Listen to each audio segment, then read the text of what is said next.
እንኳን ለጌታችን መድኃኒታችን ኢየሱስ ክርስቶስ ለቅዱስ በዓለ ወልድ ወርሃዊ የመታሰቢያ በዓል በሰላም አደረሳችሁ።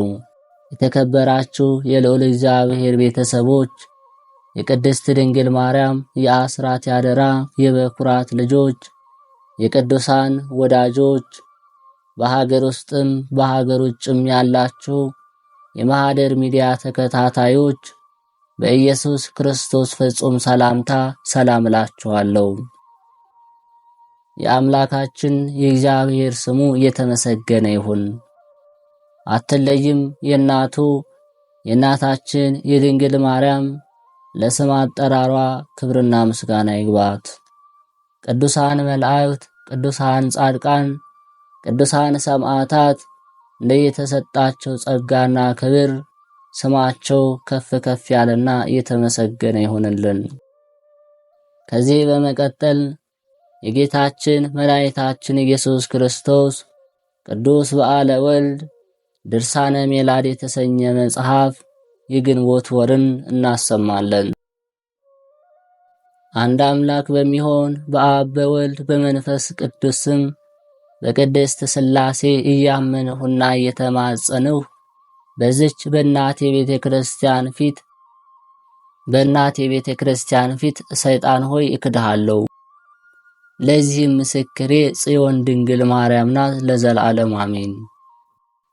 ጌታችን አምላካችን መድኃኒታችን ኢየሱስ ክርስቶስ ሁለት ወገን ድንግል ከምትሆን ከዳዊት ልጅ ድንግል ማርያም በተወለደበት በወርሃ ግንቦት 29 የመታሰቢያ በዓል ቀን የሚነበበው ድርሳን ነው።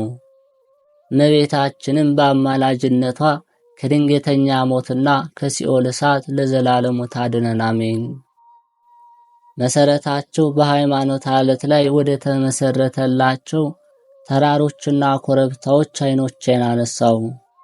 እነርሱም የብሉይና የሐዲስ ምንጮች ነቢያትና ሐዋርያት ናቸው። መልካሙን የንባባቸውን ቃል ተምሬ የሕጋቸውን ሥርዓት ለምእመናን እናገር ዘንድ ከኀጢአት ሁሉ ጣዖት ማምለክ ያሳፍራልና ስለ ቅዱስ ሥጋውና ስለ ክቡር ደሙ የዓለም ሁሉ ጌታ ጠላትን ድል በሚነሳበት የመስቀሉ ኃይል ሁላችን ይጠብቀን ለዘላለሙ አሜን። ዳግመኛም ሕዝበ ክርስቲያን ሆይ የሚያስፈራና የሚያስደነግጥ የሚገርምንም ነገር ስሙ። አብ በቃል ፈጽሞ አይናገርም፣ መንፈስ ቅዱስ በቃል ፈጽሞ አይናገርም የሚሉ ወገኖች አሉ እኮ። እንዲህ የሚልም የካህዲያን አለቃ አለ። በአፋቸው ግን እንደ ሁላችን ክርስቲያን ኢየሱስ ክርስቶስን የአብ ቃል ነው ይሉታል። ተመልሰው ግን አብ በክርስቶስ ቃልነት አይናገርበትም እያሉ ይክዱታል። አስተዋይ አእምሮ የሌላቸው ሰዎች ቃሉስ የእገሌ ነው፣ ነገር ግን አይናገርበትም ይላሉ። ክርስቲያን ሆይ አስቀድመህ በኃይለ ልቦና አብና ወልድ መንፈስ ቅዱስንም በአካል 3 በገጽ 3 እንደሆኑ አስተውል። የእያንዳንዱም አካላት ስማቸው 3 ነው። ይኸውም አብ ወልድና መንፈስ ቅዱስ ናቸው። ይህንንም ያልነው ከመልክ ከአካል አንጻር ነው። ጌታችን ከድንግል ማርያም ፍጹም አካልን ገንዘብ እንዳደረገ አንተ ክርስቲያናዊ ሰው ክርስቶስ ከፈጠረው ከአዳም ጎደሎ አካልን ወይም ትርፍ አካልን እንዳልነሳ አስተውል። እግዚአብሔር አዳምን በአርአያውና በአምሳሉ በፍጹም ገጽ በፍጹም አካል በፍጹም መልክ እንደፈጠረው ክርስቶስም ከድንግል ማርያም ፍጹም አካል ፍጹም ገጽ ፍጹም መልክ ነሳ። በዚህም ሥጋ ተሰቅሎ ሞተ። በሦስተኛውም ቀን ተነሳ፣ ወደ ሰማያትም አርጎ በአባቱ ቀኝ ተቀመጠ።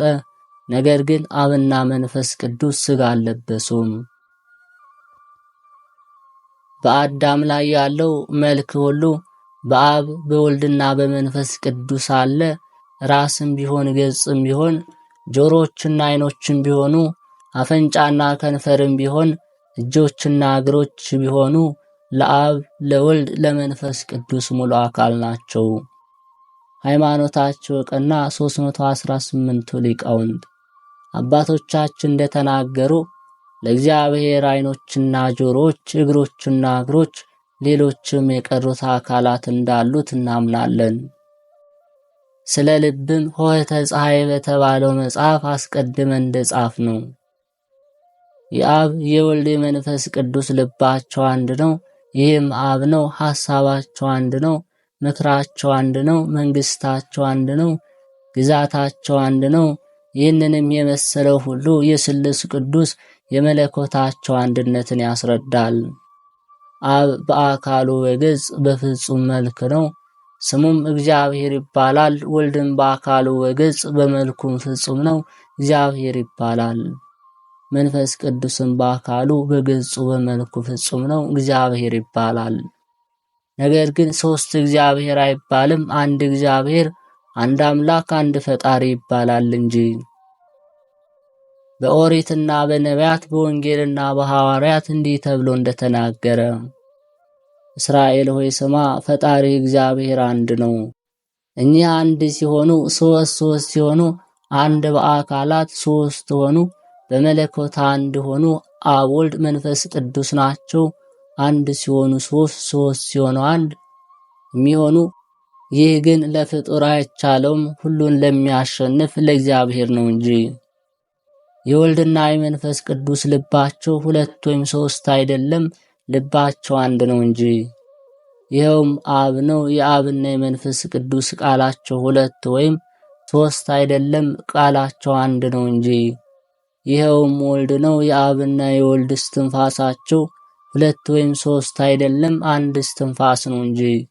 ይኸውም ከአብ የሰረጸ የእውነት መንፈሰ ጰራቅሊጦስ ነው። ክርስቲያናዊ ሰው ሆይ ታኦሎጎስ ቅዱስ ዮሐንስ የፈጣሪ እግዚአብሔርን የሦስትነቱን ምስጢር ገልጾ ሲተረጉምልህ ስማው። ቃል በመጀመሪያ ነበር፣ ቃልም በእግዚአብሔር ዘንድ ነበረ፣ ቃልም እግዚአብሔር ነበረ። ይህም በመጀመሪያ እግዚአብሔር ዘንድ ነበር። የዚህ ትርጓሜ እንዲህ ነው። ቃል በመጀመሪያ ነበር ያለው ክርስቶስን ነው። ይኸውም የአብና የመንፈስ ቅዱስ ቃላቸው ነው። ያም ቃል በእግዚአብሔር ዘንድ ነበረ ሲል እግዚአብሔር ያለው አብን ነው። ይህም በመጀመሪያ በእግዚአብሔር ዘንድ ነበር ሲል እግዚአብሔር ያለው መንፈስ ቅዱስን ነው። ሁሉ በእርሱ ተፈጠረ፣ ከተፈጠሩት ፍጥረት ሁሉ ያለ እርሱ ምንም የተፈጠረ የለም ያለው የአብ የመንፈስ ቅዱስ ቃላቸው ኢየሱስ ክርስቶስ ነው። በሰማይና በምድር ያለው ፍጥረት ሁሉ በእርሱ ቃልነት ተፈጥሯልና። ስለ አካላት ሦስትነት፣ ስለ መለኮት አንድነት እርሱ ኢየሱስ ክርስቶስ እንዲህ ብሎ በቅዱስ ወንጌል አስተምሮናልና እኔና አብ አንድ ነን። እኔን ያየ አብን አየ። ስለ መንፈስ ቅዱስ ከአብ የሰረጸ የእውነት መንፈስ ጰራቅሊጦስን እልክላችኋለሁ አለ። ዳግመኛም ስለ ጰራቅሊጦስ የእውነት መንፈስ መጥቶ ዓለሙን ይዘልፈዋል፣ ይመክረዋል፣ ያስተምረዋልም አለ። ስለ ሦስትነቱም እንዲህ ብሎ ተናገረ። በእኔ የሚያምንብኝ እኔና አብ መንፈስ ቅዱስን መጥተን እናድርበታለን፣ በእርሱም ዘንድ ማደሪያ እናደርጋለን። ሐዋርያትም ሁሉ ወደ ዓለም ሲልካቸው ሂዱና አሕዛብን ሁሉን አስተምሩ፣ በአብ በወልድ በመንፈስ ቅዱስ ስም አጥምቋቸው አላቸው። ዳግመኛም መድኃኒታችን ኢየሱስ ክርስቶስ በመጽሐፈ ኪዳን ስለ ራሱ ተናገረ። በአንዲት ምክር ከአባቱ ጋር ሰማያትን ፈጠረ። ስለ አካሉ ሦስትነትም ዓለም ሳይፈጠር ዛሬም ዘወትርም ለአብና ለወልድ ለመንፈስ ቅዱስ ምስጋና ይገባል አለ።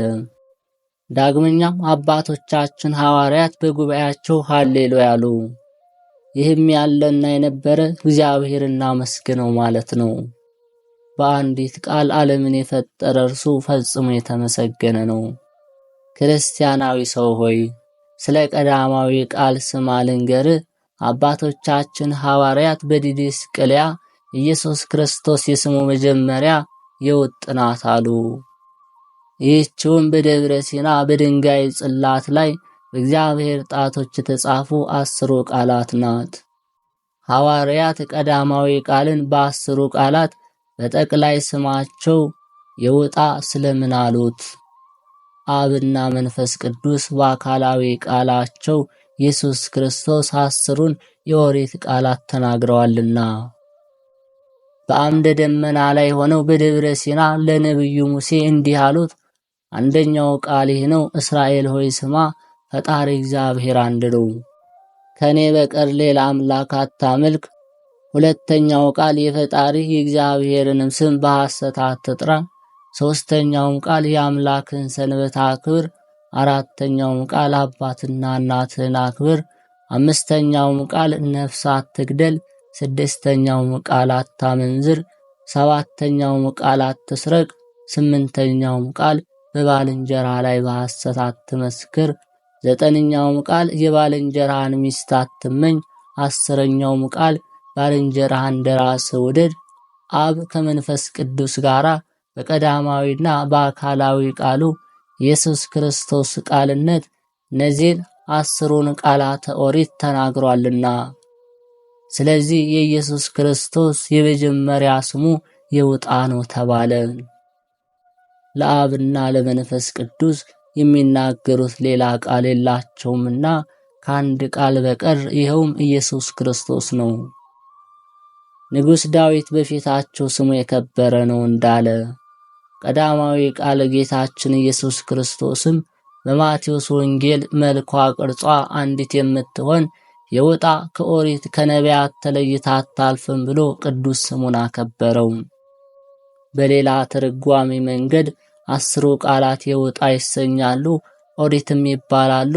ጌታችን በሉቃስ ወንጌል ከኦሪት አንዲት ቃል ከምትወድቅ ሰማይና ምድር ቢያልፍ ይቀላል እንዳለ፣ ስለዚህ 10ሩ ቃላት በማቴዎስ ወንጌል የውጣ በሉቃስ ወንጌል ኦሪት እንደተባሉ እናስተውል። ንባብም ንግግርም ትእዛዝም ከቃል ይወለዳሉ ይገኛሉና በአብና በመንፈስ ቅዱስ አካላዊ ቃል ኢየሱስ ክርስቶስ ተነግረው 10ሩ ትእዛዛት በሁለት ጽላት ላይ ተጽፈዋልና። ስለዚህ አባቶቻችን ሊቃውንት የኢየሱስ ክርስቶስ የመጀመሪያ ስሙ የውጣ ነው አሉ። ጣዕም ያለው አፈ በረከት የሶርያው ሊቅ ቅዱስ ኤፍሬምም የይሁዳና የሌዊ ልጅ በሆነች እመቤታችን ድንግል ማርያም ምስጋና ስለ ቀዳማዊ ቃል ከሴቶች ሁሉ ተለይተሽ የተባረክሽ ሆይ የተወደደሽ ተባለሽ። ቅድስተ ቅዱሳን የተባለች ሁለተኛ ቀመር አንቺ ነሽ። በውስጧም በእግዚአብሔር ጣቶች 10ሩ ቃላት የተጻፉባት ጽላተ ኪዳን አለ። ሳይለወጥ ካንቺ ሰው የሆነው ኢየሱስ ክርስቶስ የመጀመሪያው ስሙ አስቀድሞ በየውጣ ነገረን። ይኸውም የመድኃኒታችን ስም ነው። ለአዲስ ኪዳንም ማስታራቂ ሆነን በከበረ ደሙ ፈሳሽነትም ንጹሐን ወገኖች ምእመናንን አነጻቸው። የእመቤታችን የድንግል ማርያም ወዳጅ አፈ በረከት ቅዱስ ኤፍሬም እንዲህ አንብቦ ተረጎመልን። ጌታችን በቅዱስ ወንጌል የውጣ የመልኳ ቅርጿ አንዲት ነው እንዳለ በእውነትም እስራኤላውያን 10 ሲሉ መልኳ ቅርጿ አንዲት የሆነች የውጣን ይጽፋሉ፣ የውጣ ይላሉ። የግዕዝ ቁጥር አሃዝ ቅርጹ አንድ ቅንጣት እንደሆነና የአብና የመንፈስ ቅዱስ አካላዊ ቃል አንድ ነው፣ ሁለትም ሶስትም አይደለም። ስለዚህ ኢየሱስ ክርስቶስ የስሙ መጀመሪያ የውጣ ነው ተባለ። ነባቤ መለኮት ዮሐንስ እንደተናገረ ቃል በመጀመሪያ ነበረ፣ ያም ቃል በእግዚአብሔር ዘንድ ነበር፣ ያም ቃል በእግዚአብሔር ነበር፣ ይህም በመጀመሪያ በእግዚአብሔር ዘንድ ነበረ። ሁሉ በእርሱ ተፈጠረ፣ ከተፈጠረው ፍጥረት ሁሉ ያለ እርሱ ምንም የተፈጠረ የለም። እግዚአብሔርም ብርሃን ይፈጠር አለ፣ ብርሃንም ተፈጠረ። ዳግመኛ ጠፈር ሰማይ ይፈጠር አለ፣ ጠፈርም ተፈጠረ። ሶስተኛም እግዚአብሔር ምድር የሳር ቡቃያን ታብቅል አለ፣ እንዲህም ሆነ። ይሁንና ይህን የመሰለውን ፍጥረት ሁሉ በቃሉ ፈጠረ። ስለዚህ ሁሉ በእርሱ ተፈጠረ። ከተፈጠረው ፍጥረት ሁሉ ያለ እርሱ ምንም የተፈጠረ የለም ብሎ ታኦሎጎስ ቅዱስ ዮሐንስ ተናገረ። ይኸውም ዓለማትና ፍጥረታትን ሁሉ የፈጠሩበት የአብና የመንፈስ ቅዱስ አንዱ አካላዊ ቃላቸው ነው። በሌላ ትርጓሜ ኢየሱስ ክርስቶስ የመጀመሪያ ስሙ አማኑኤል ነው። ይህም እግዚአብሔር ከኛ ጋር ነው ማለት ነው። ነቢዩ ኢሳይያስ እነሆ ድንግል ትጸንሳለች፣ ወንድም ትወልዳለች፣ ስሙም አማኑኤል ትለዋለች ብሎ ከኤርምያስና ከዳንኤል አስቀድሞ ትንቢት ተናግሮ ነበርና። ዳግመኛም ሁለተኛው ነቢይ ኤርምያስም ከሱ ጌታ ኢየሱስ መጥቶ ያድነናል፣ 12ቱ ሐዋርያት መርጦ በደብረ ዘይት ይቀመጣል፣ እኔ ሰው ሆኖ እንዳየሁት ብሎ ትንቢት ተናግሯልና። ሶርያዊ ቅዱስ ኤፍሬም ከቅዱስ ገብርኤል አንደበት ሰምቶ ዳግመኛ ኢየሱስ ይባላል፣ እርሱም ወገኖቹን ከኃጢአታቸው የሚያድናቸው መድህን ነው ብሎ ተናገረ። ሦስተኛው ነቢዩ ዳንኤል እስከ ንጉሥ ክርስቶስ መቅደስ ትታነጻለች፣ ከዚህ በኋላ መሥዋዕቱ ይሻራል ብሎ ትንቢት ተናግሮ ነበርና። ስለዚህ የኢየሱስ ክርስቶስ የመጀመሪያ ስሙ አማኑኤል ነው ተባለ። አማኑኤል ማለትም እግዚአብሔር ከኛ ጋር ማለት ነው። እግዚአብሔርም የኢየሱስ ክርስቶስ ቀዳማዊ ስሙ ነው። እስራኤል ሆይ ስማ፣ ከግብፅ ምድር ያወጣው ፈጣሪ እኔ እግዚአብሔር ነኝ ተብሎ በኦሪት እንደተናገረ፣ የጌታችን ሐዋርያው ይሁዳ ኢየሱስ ወገኖቹን በደስታ ከግብፅ አወጣ ብሎ እንደጻፈው በዕብራውያን ቋንቋ ኤል ማለት ቀዳማዊ አምላክ ማለት ነውና። ስለዚህ የመጀመሪያ ስሙን በይወጣ ነገረን ተባለ። ይኸውም የመድኃኒታችን ኢየሱስ ክርስቶስ ደገኛ ስሙ ነው። ይህም ቃል እንደ መርቅያንና እንደ ወገኖቹ መናፍቃን አባባል ዝርው ቃል አይደለም። ዝርዋን ቃላት እንደሆኑ እንደ አእትሪኮን፣ እንደ ቦርፎርኮን፣ እንደ አተርጋውን እሊህ በአየር ላይ ተበትነው የሚቀሩ የመላእክት የሰዎችና የእንስሳት ቃላት ናቸው። የአብና የመንፈስ ቅዱስ ቀዳማዊ ቃል ግን አካላዊና የሚያድን ነው። ይኸውም መድኃኔ ዓለም ኢየሱስ ክርስቶስ ነው።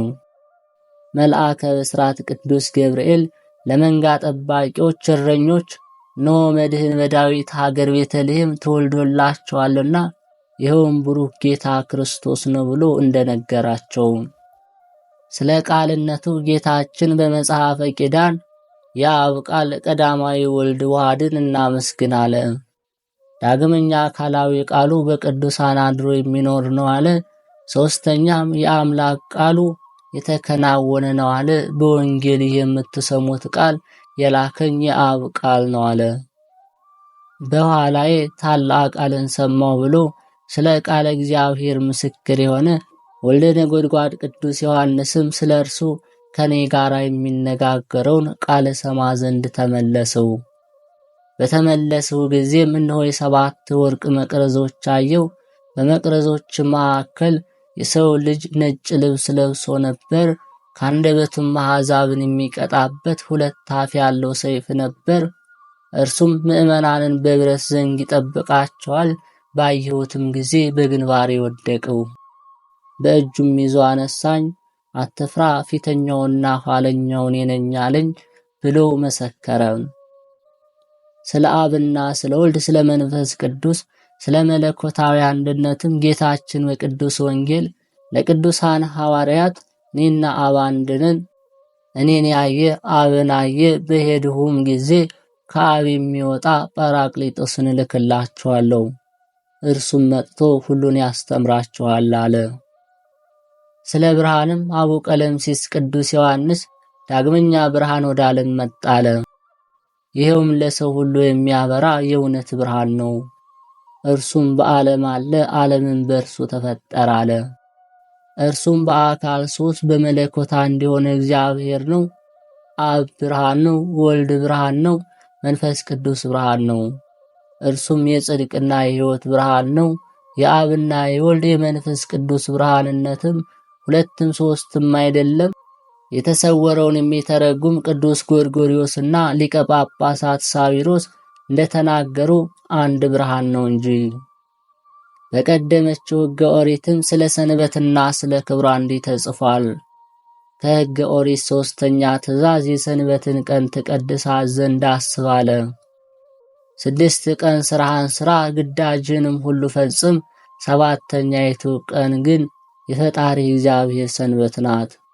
ምንም ሥራ አትስሩባት።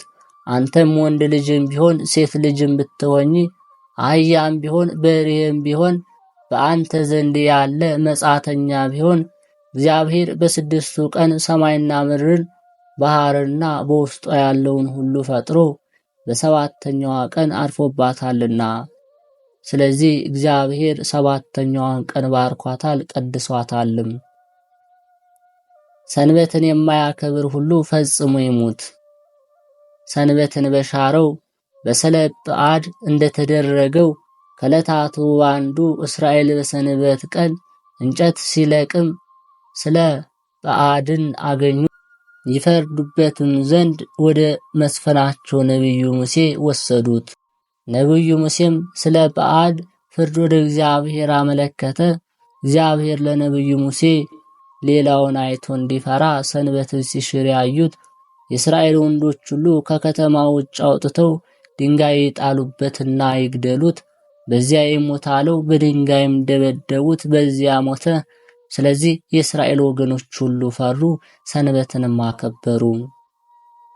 ጌታችንም በወንጌል ኦሪትና ነቢያትን ልሽራቸው አልመጣሁም ልፈጽማቸው ነው እንጂ አለ። ከ10ቱ ትእዛዛት አንዲቱን ታናሽ ናት ብሎ የሚያስተምር ከመንግሥተ ሰማያት የወጣ ይሆናል። ከሕገ ኦሪት 3ኛው ትእዛዝ የአምላክን ሰንበት አክብር ትላለች። ስለዚህ የእግዚአብሔር ሰንበታትን ልናከብር ይገባናል። አባቶቻችን ቅዱሳን ሐዋርያትም ሰንበትን ማክበር እንዲገባ በሲኖዶስና በዲድስቅልያ ብዙ ጊዜ ጽፈዋል። ቀዳማዊ ሰንበትም፣ ሁለተኛው እሁድ ሰንበትም ሁለቱን ሰንበታት አክብሯቸው ብለውም አዘዋል። እግዚአብሔር ሰንበታትን አክብሩ፣ ከቅዱሳን የተነሳ ፍሩ፣ ሰንበታትንም ብታከብሩ የማከብራችሁ እኔ ነኝ ብሏልና። በትእዛዜ ብትሄዱ ሕጌንም ብትጠብቁ ሰንበቶችንም ብታከብሩ ሰማይ ዝናብ ለዘር ጠል ለመከር ይሰጣል፣ ምድርም የዘራችሁባትን ታበቅላለች፣ የተከላችሁባትንም ታጸድቃለች፣ የምድረ በዳ ዛፎችን ፍሬያቸውን ይሰጣሉ። ስለዚህ የ12ቱ ሐዋርያትና ሃይማኖታቸው የቀና የ318ቱ ሊቃነ ጳጳሳት ሁለቱን ሰንበታት እንድናከብራቸው አዘውናል። ይልቁንም እሁድ ሰንበትን እንድናከብር አዘውናል። ይህችም ወልደ እግዚአብሔር ወደኛ መጥቶ በእመቤታችን ማኅፀን የተጸነሰባት ሰንበተ ክርስቲያን ናት። እኛን ከመከራችን ያነሳን ዘንድ በእርሷ ከሙታን ተለይተው ተነስቶባታል። በእርሷ ስለኛ ለአባቶቻችን ሐዋርያት መንፈስ ቅዱስን ላከባት። በሕያዋንና በሙታን ይፈርድም ዘንድ በእርሷም ቀን ዳግመኛ ይመጣልና። ስለዚህ አባቶቻችን ሐዋርያትና ሊቃውንቶቻችን ካህናት፣ ዲያቆናት ሁላችሁ ሕዝበ ክርስቲያን በእሁድ ሰንበት ሌሊት ወደ ቤተ ክርስቲያን ሄዳችሁ የክብር ባለቤት እግዚአብሔርን ፈጽማችሁ አመስግኑት፣ እንደ መላእክትም ዘምሩለት። ይልቁንም ካህናትና ዲያቆናት፣ መዘምራን፣ ሊቃውንት እስከ ዳግመኛው ምጽአት ድረስ እሁድ እሁድ አሸናፊ እግዚአብሔርን ፈጽሞ ከማመስገን አታቋርጡ። በዕለተ እሁድ ጠዋትም በቀናች ሃይማኖት ይጸኑ ዘንድ በብዙ በጎ ሥራም ሰንበትን ያከብራት ዘንድ ምእመናንን አስተምሯቸው ብሎ አዘውናልና። የጳጳሳት አለቃ ትናቴዎስ እንደተናገረ ኑ የበዓላትን በኩርና ክብራት፣ ይህችውም ቅድስት ሰንበተ ክርስቲያን ናት። በዕለተ ሰንበት ረፉባት። ረፍታችሁ ግን በበሽታ እንደታመመ ሰው በመተኛት አይደለም። የዕለተ ሰንበት ወዳጆች እንሆን ዘንድ በመዓልትም በሌሊትም ተግቶ በማገልገል ነው እንጂ። እግዚአብሔርም ባሕረ እሳትን አሻግሮ ጻድቃንና ሰማዕታት ወዳሉባት መንግሥተ ሰማያት ያግባን ለዘላለም አሜን። አባቶቻችን ሐዋርያትም የቤተ ክርስቲያንን ሥርዓት ሰሩልን። የፋሲካ በዓል የሚከበርበት ዕለት ለክርስቲያን ማወቅ ይገባዋል። በ14ኛው ሰርቀ ሌሊት የአይሁድ ፋሲካ ካለፈ በኋላ ነው እንጂ በሌላ ቀን አስቀድመን በዓለ ትንሣኤን ለማክበር አንሳሳት። ክርስቶስ በደሙ የዋጃችሁ የተወደዳችሁ እናንተ ክርስቲያን እንደ ዕብራውያን አቆጣጠር መጋቢት 25 ቀን 21 ሰርቀ ሌሊትን ጠብቃችሁ የፋሲካን በዓል አክብሩ። ይኸውም ጌታችን ኢየሱስ ክርስቶስ የትንሣኤው በዓል ነው። የክርስቶስ ፋሲካ ከስሑታን አይሁድ ፋሲካ ጋራ በአንድ ቀን እንዳይውል በከፍተኛ ጥንቃቄ በዓለ ፋሲካን አክብሩ። አባቶቻችን ሐዋርያት ይህንን በመጽሐፈ ዲድስቅልያም እንደጻፉልን። ዳግመኛ አባቶቻችን ሐዋርያት በመጽሐፈ ዲድስቅልያ በቤተ ክርስቲያን ውስጥ በተሰበሰባቸው ጊዜ እናንተ ኤጲስቆጶሳትና ካህናት እንደ ብልህ መርከበኛ በበጎ ጎዳና ይሄዱ ዘንድ ምዕመናንን አስተምሯቸው። ዲያቆናትም እንደ ዋነተኞች የሆኑ ዘንድ በረኞችም ወንዶች በሚገቡበት በር ቆመው ምዕመናንን እያንዳንዳቸውን በእውነትና በንጹሕ በየቦታው ያሳልፏቸው።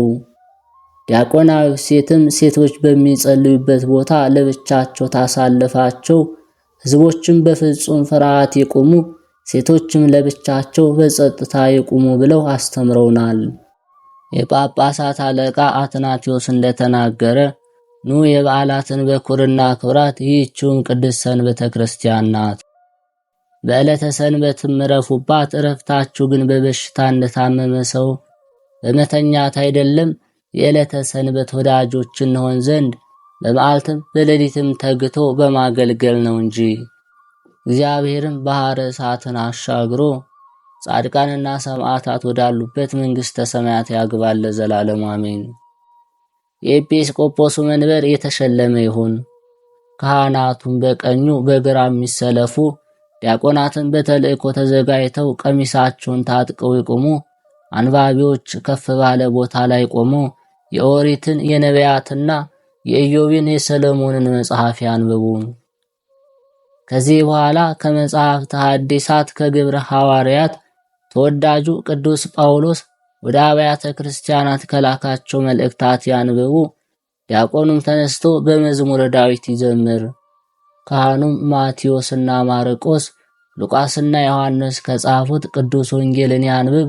ቅዱስ ወንጌል በሚነበብበት ጊዜ ዲያቆናትና ሕዝቡ ሁሉ በታላቅ ፍርሃት ይቁሙ።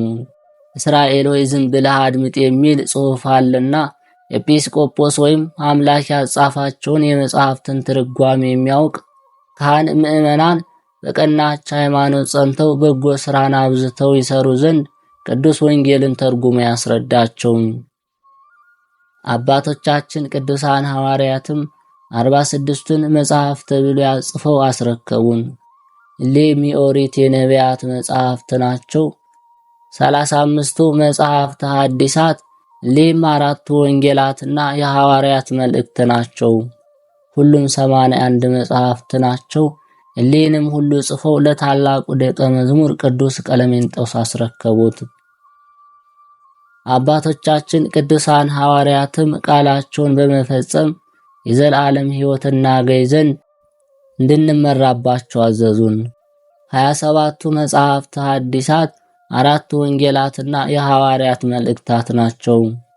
የንጽሕት ድንግል ልጅ አሸናፊውን ለእግዚአብሔርን ሰው መሆን እናምን ዘንድ በቀናች ሃይማኖት እንድንጸና ያስተምሩናል።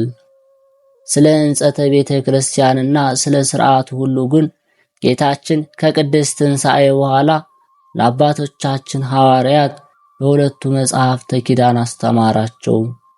አባቶቻችንም ሐዋርያት 4ቱን ክፍል መጽሐፍተ ሲኖዶስ ጻፉልን። እሊህም በ4ቱ ወንጌላት አምሳል ትእዛዝ ግጹ፣ አብጥሊስና ሥርዓተ ጽዮን ናቸው። ዳግመኛ መጽሐፈ ዲድስቅልያና መጽሐፈ ቀለሜንጦስን ጻፉልን። በእሊህም 8ቱ መጽሐፍት የቤተ ክርስቲያን ሥርዓት ሁሉ ፈጽሞ ወስነው ደነገጉልን። በእሊህም በ8ቱ መጽሐፍት ቀኖና ከጌታችን ኢየሱስ ክርስቶስ ዕለተ ጽንጸት ጀምሮ እስከ በዓለ ልደቱ፣ ጥምቀቱ፣ በዓለ ትንሣኤውና በዓለ ዕርገቱ ድረስ የቤተ ክርስቲያንን በዓላት እንድናከብር አዘዙን። ዳግም ምጽአቱንም እንድናስበው አስገነዘቡን። በእሊህም በ8ቱ መጽሐፍት የካህናት ማዕረግ ከሊቃነ ጳጳሳት ከኤጲስቆጶሳት ጀምሮ የቀሳውስትና የዲያቆናትን የሕዝበ ክርስቲያኑን ሥርዓታቸውና ቀኖናቸውን ሁሉ ለይተው ጽፈው አስቀመጡልን። እኛም ኦርቶዶክሳውያን ክርስቲያናት 81ን መጽሐፍተ ነቢያት፣ መጽሐፍተ ሐዋርያት ተቀብለን አጽንተን ያዝናቸው ሃይማኖታቸው የቀና 318ቱ ሊቃነ ጳጳሳት ጽፈው እንዳዘዙን፣ የቤተ ክርስቲያን ጠላቶች መናፍቃን ግን እነዚህን 8ቱን መጽሐፍት በሙሉ አይቀበሉም። መናፍቃኑ እሊህን 8ቱን የሃይማኖት ሥርዓት መጽሐፍት መጽሐፍተ ኪዳንና መጽሐፍተ ሲኖዶስ፣ መጽሐፈ ዲድስቅልያን፣ መጽሐፈ ቀለሜንጦስን ካልተቀበሉ የጌታችን ኢየሱስ ክርስቶስ በዓለ ልደቱን፣ በዓለ ጥምቀቱንና በዓለ ትንሣኤውን በየትኛው መጽሐፍ ለይተው አውቀው ያከብራሉ? የሊቃነ ጳጳሳትና የኤጲስቆጶሳት የካህናትና የዲያቆናት የማዕረጋቸው ሥርዓት፣ የወንዶች ምዕመናን የሴቶች ምዕመናን ሥርዓታቸውና ቀኖናቸው ሁሉ በየትኛው መጽሐፍ ለይተው ያውቃሉ? የቤተ ክርስቲያን ሥርዓት ሁሉ እያንዳንዱ በአራቱ ወንጌላትና በሌሎች የሐዋርያት መልእክታት ተለይቶ አልተጻፈምና በመጽሐፈ ኪዳንና በመጽሐፈ ሲኖዶስ፣ በመጽሐፈ ዲድስቅልያ፣ በመጽሐፈ ቀለሜንጦስ ተጽፏል እንጂ። የክርስቶስ ወገኖች እኛ ኦርቶዶክሳውያን ግን 81ን ቅዱሳን መጽሐፍ ተቀብለን እንመራባቸዋለን። 12ቱ ሐዋርያት ሃይማኖታቸው የቀና 318ቱ ሊቃውንት እንድንቀበል አዘውናልና። ሕግና ሥርዓት የቀናች ሃይማኖትን ልታውቅ ከወደድ የመጽሐፍትን ኃይለ ቃል አንብብ፣ ትርጓሜያቸውን መርምር። የጠቢባን ዕውቀትና ትምህርት ልትረዳ ከፈለክ የኢዮብና የሰሎሞን የሲራክንም መጽሐፍ አሉልህ። ጥበብን የተሞሉ መጽሐፍት እሊህ ናቸው። በእነሱ ዘንድ ዕውቀትን ታገኛለህ። ከመምህራን ሁሉ እኒህ መጽሐፍት መምህራን ዕውቀት ያበዛሉና ትምህርታቸው ሁሉ የአምላካችን እግዚአብሔር ቃል ነውና እርሱም ከጠቢባን የበለጠ ጥበበኛ። መሐሌክ ከወደድህ መዝሙረ ዳዊት አለልህ ዘምር። የፍጥረታት ሁሉ ዜናና የቀደምት አበው ዜና ልደት ልታውቅ ከፈለግህ መጽሐፈ ኦሪትን አንብብ። የነገሥታቱ ዜና መዋዕል ልታውቅ ከፈለግህ መጽሐፍተ ነገሥታት አንብብ። የሱባዔያቸውንም ቁጥር የዕለታትንና የዓመታትን ቀመር ልታውቅ ከወደድህ የአባቶቻችን የነቢያትን መጽሐፍት አንብብ። ከክፉ ሥራ ከከንቱ ነገርና ከሰይጣን ትምህርት እንዲህ ራቅ። እሊህም የነቢያት የሐሰት የካህናት ጣዖት መጽሐፍት ናቸው። አንተ ግን ቅዱስ ወንጌልና ሐዋርያትን መጽሐፍት ሁሉ እያነበብክ ተርጉም። ይህንን ያደረግህ እንደሆነ ከሰይጣን ወጥመድ ሁሉ ራስህንና የሚሰማህንም ሁሉ አዳን።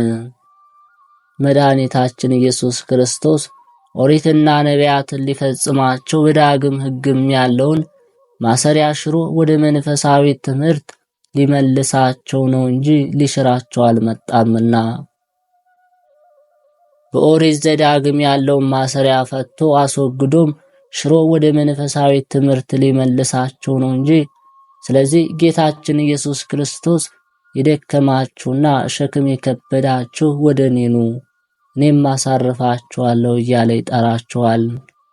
አንተ ክርስቲያን ሰው ሆይ ኦሪትና ነቢያትን ወንጌላትና የሐዋርያትን መልእክት ትመለከት፣ ሕግና ሥርዓትን ታውቃለህ፣ የቀናች ሃይማኖትንም ትረዳለህ። እግዚአብሔር በዘመናቸው ደስ ያሰኙት እውነተኞች ደጋጎች ነገሥታት ምን ያህል እንደሆኑ ታስታውሳለህ። ስለዚህ የዘላለም ሕይወትን አገኙ። ዳግመኛ ባለማወቃቸው እግዚአብሔርን የካዱት ክፉዎችና አመፀኞች ነገሥታት ምን ያህል እንደሆኑ ታውቃለህ። ስለዚህም እግዚአብሔር ፈርዶ ባመጣባቸው መቅሰፍት ጠፉ፣ ተደመሰሱ። አንተ ክርስቲያናዊ ሰው ግን ቅዱሳን መጻሕፍትን ማንበብ አስተውል፣ እነርሱ እግዚአብሔርን ወደ ማወቅ ልብን ይመሩታልና። አምላከ ምሕረት እግዚአብሔር በነቢያትና በሐዋርያት ትምህርት ያጽናን። ለእመ ብርሃን ድንግል ማርያም ብዙዎችን ስለሚያድን አማናዊው ቁርባን ቅዱስ ክቡር ደሙን ብሎ መንግሥተ ሰማያት ያወርሰን ለዘላለሙ አሜን። በስመ አብ ወወልድ ወመንፈስ ቅዱስ አሐዱ አምላክ። በዚህች የወርሃ ግንቦት 29 ዕለት ጌታችን መድኃኒታችን ኢየሱስ ክርስቶስ በተመረጠች ክብርትና ልዕልት ከምትወደድ ከሁለት ወገን ድንግል ከምትሆን እመቤታችን ድንግል ማርያም ከሥጋዋ ሥጋ ከነፍሷ ነፍስ ነስቶ የተወለደ የልደቱ መታሰቢያ ታነቡት ዘንድ መጽሐፈ ሜላድ የተሰኘውን ይህንን ድርሳን በስመ መንግሥት የቆስጠንጢኖስ የተባለው የኢትዮጵያ ንጉሥ ዘርዓ ያዕቆብ የቅድስት ሥላሴን ምስጢር ታውቁ ትረዱ ዘንድ ድንግል ንጽሕት ከምትሆን እመቤታችን ኢየሱስ ክርስቶስን ልደት ታምኑ ዘንድ ኦርቶዶክሳዊት በሆነች በቀናች ሃይማኖት ትጸኑ ዘንድ ሌሎች የሐሰት አማልክትንም እንዳታመልኩ በሰማይና በምድር ያሉ ፍጥረታትን የፈጠረ አሸናፊ እግዚአብሔር ብቻ ታመልኩ ዘንድ ወደ አብያተ ክርስቲያናት ሁሉ ወደ ሁላችሁም ወንዶችና ሴት ሕዝበ ክርስቲያን ላከው። እናንተ ሁላችሁ ጳጳሳት፣ ቀሳውስትና ዲያቆናት፣ የተመረጣችሁ ሁላችሁ መነኮሳት፣ የነቢያት ምሳሌ ትንቢት፣ የሐዋርያት እውነተኛ ትምህርት፣ 318ቱ ኤጲስቆጶሳት፣ የሃይማኖት ትምህርት ለወንዶችና ለሴቶች ለሕዝበ ክርስቲያን ሁሉ በኦርቶዶክሳዊት ሃይማኖት ጸንተው ሁላችሁ ወንዶችም ሴቶችም በንዕልት ክብርት እመቤታችን አማላጅነት ይማጸኑ ዘንድ በአሸናፊ እግዚአብሔር እናት በእመቤታችን ስዕል ፊት ይሰግዱ ዘንድ ለዕፀ ሕይወት የክርስቶስ ቅዱስ መስቀል ክብር ሰጥተው ይሰግዱ ዘንድ ለላኩላቸው ሊቃነ መላእክት ጻድቃን ለሰማዕታት በየማዕረጋቸው የአማላጅነት ክብር ይሰጧቸው ዘንድ አስተምሯቸው። ጣዖት አምላኪዎችን አጥፍተን ለቅድስት ድንግል ማርያም አንሰግድም፣ ለቅዱስ መስቀልም አክብሮት አንሰጥም ለሚሉ ንስጥሮሳውያን መናፍቃን አውግዘን እንለያቸው ዘንድ በኦርቶዶክሳዊት መንበረ መንግሥት እግዚአብሔር እኛን አንግሶናልና። የቅድስት ቤተ ክርስቲያን ልጆች እኛ ግን ቅዱስ ዳዊት በመቅደሱ ዙሪያ ለእግዚአብሔር ስገዱ ብሎ እንደተናገረ 3 ጊዜ ለአብ ለወልድ ለመንፈስ ቅዱስ አንዲት ስግደት እንሰግዳለን። ዳግመኛ አምላክን ለወለደች ለእመቤታችን ለክብርት ድንግል ማርያም እንሰግዳለን። እንደ ቅዱስ ገብርኤል እንደ ንዕድ ክብርት ቅድስት ኤልሳቤጥ ለንጽሕት ድንግል ማርያም ክብርና ላሸናፊ ልጇ ክብርት በእናቱ ማኅፀን ሳለ እንደሰገደው ቅዱስ ዮሐንስ መጥምቅ ክብርና ምስጋና ስግደትም እናቀርብለታለን። ሶስተኛም ነቢዩ ቅዱስ ዳዊት የጌታችን እግር ባረፈበት ቦታ እንሰግዳለን ብሎ እንደተናገረ በክቡር ደሙ ለከበረው ለጌታችን ለኢየሱስ ክርስቶስ መስቀል እንሰግዳለን። ለሁላችሁ ሊቃነ መላእክት፣ ለጻድቃን፣ ለሰማዕታት ሁሉ በመስገድም የጸጋ ክብር እንሰጣለን። ሊቃነ መሳፍንት ኢያሱ በአሸናፊ እግዚአብሔር በመልአከ ኃይሉ ፊት እንደሰገደ፣ መስፍን አብድዩም ለሊቀ ነቢያት ኤልያስ እንደሰገደ ስመ መንግሥቴ ቆስጠንጢኖስ የተባለው እኔ የኢትዮጵያ ንጉሥ ዘርዓ ያዕቆብ ለንጽሕት እመቤታችን ድንግል ማርያምና ለዕፀ ሕይወት ቅዱስ መስቀል የአክብሮት የምስጋና ስግደት የማያቀርቡ ሁሉ በኦርቶዶክሳዊት ቤተ ክርስቲያን ተወግዞ ይለይ ዘንድ አዘዙ። ከአራቱ ማዕዘነ ኢትዮጵያ የተሰባሰቡ ሊቃውንት ሁላቸው ንጉሥ የተናገረው እውነት ነው፣ ይሁን ይደረጋሉ። አምላከ ምሕረት ጌታችን አምላካችን እግዚአብሔር ወልድም በዚያች የዳግም ምጽአት ዕለት ስለ ሰዓሊተ ምሕረት እናቱ ድንግል ማርያምና ስለ ወዳጆቹ ጻድቃን ሰማዕታት ብሎ ይቅር ይበለን። ሰማያዊት ዘላለማዊት መንግሥቱንም ያወርሰን ለዘላለሙ አሜን። የተከበራችሁ የልዑል እግዚአብሔር ቤተሰቦች ከመድኃኔ ዓለም በረከትና ረድኤቱን ያሳትፈን።